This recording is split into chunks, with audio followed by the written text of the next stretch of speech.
sungi a thu chun ka du zo tua thei ka sinon lo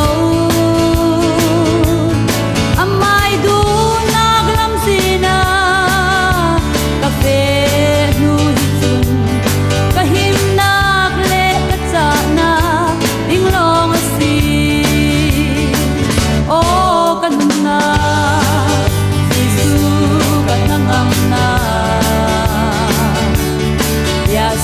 Kapangin kaong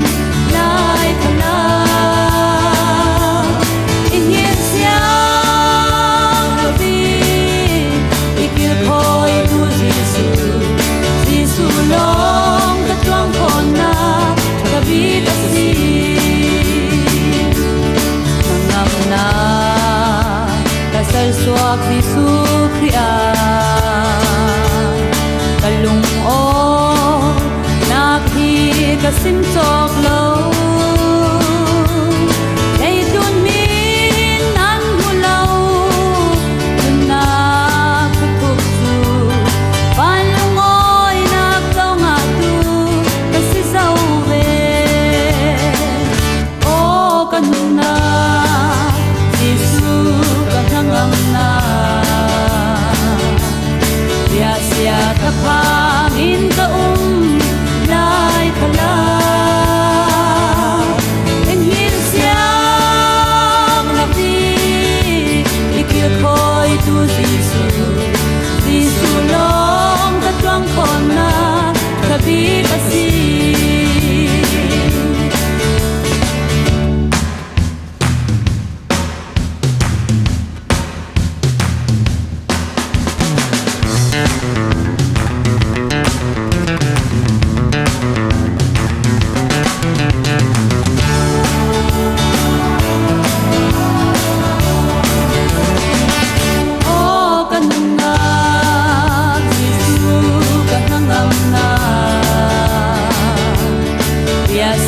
kapangin kaong lai khala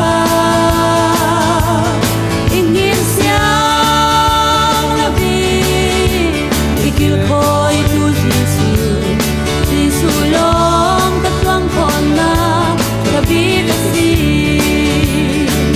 o kanuna Gisu kanangam na ya kapangin lai khala